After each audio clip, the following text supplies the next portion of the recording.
خديت المسكه الحره طحنتها مع سكر كلاصي هكا باش تطحن مزيان. خديت هنا واحد القبيصه ديال الملح، هكا عينكم ميزانكم ما تكثروش، غير باش تعطي البنه وصافي، باش ما تجيش هكا يجي هكا سلو صامت بزاف. ضروري نديرو هكا واحد قبيصه هكا ديال الملح. صافي هنا كما قلت لكم غادي ندير القرفه 4 المعالق هكا كبار، ومن بعد غادي نخلطوا كلشي. هاد المكونات كامله غادي نخلطهم هكا مزيان مع بعضياتهم. من بعد غادي نستعن ب بليغون، غادي نستعمل ليغون احسن حاجه باش هكا نكون مرتاحه وانا كندلك في سلو، باش هكا يعني سلو راه خصو الجهد، خصو الخاطر، خصو الوقت.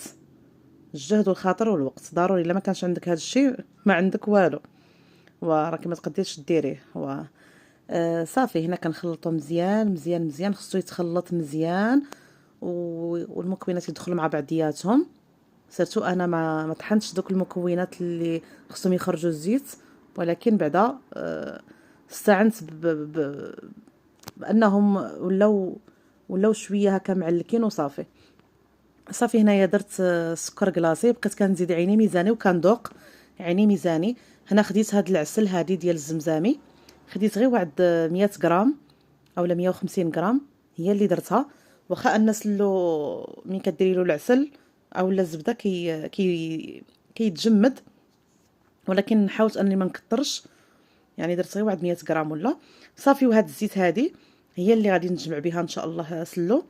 الزيت اللي قليت فيها اللوز وقليت فيها القوقاو هي اللي ان شاء الله غادي نجمع بها وما غنكثرش. هنا غادي نزيد هذاك الجنجلان اللي هرمشته، ما هرمش خليته هكاك صاين، يعني بحال غير كدبت على الهاشوار، غير هكا دوره خفيفه باش يبقى لي هكاك باين. وزدت حتى اللوز المهرمش، وزدت حتى داك القوقاو المهرمش، وبديت كنخلط كلشي باش هكا كيتجانسوا المكونات مع بعضياتهم حتى كيتعلقوا مع بعضياتهم. كنبقى نزيد هكا السكر وكنزيد الزيت وكندوق الحلاوه. ما بغيتش نكثر انا الحلاوه اكسبري، ما بغيتش نكثر الحلاوه هكا باش يجيني هكا حلو وزوين، يعني ما يجيش كثرت ديك الحلاوه. وصافي هادشي اللي كاين. سلوها هو. نتمنى الوصفه تعجبكم. سلو اللي تقليدي طبيعي ديال الناس زمان. ما زدت لكم حتى شي حاجه من راسي، درت لكم حتى شي اضافات. نتمنى لا فيديو يعجبكم. نتمنى يدخل عليكم هذا الشهر بالصحه والسلامه والرزق والتيسير، ونقول لكم رمضان كريم وشكرا بزاف. الله يخطيكم. ما تنسونيش بلايكاتكم، ما تنسونيش كومنتيراتكم، وكنقول لكم تهلاو في راسكم ان شاء الله مع فيديو جديد. بسلامه عليكم.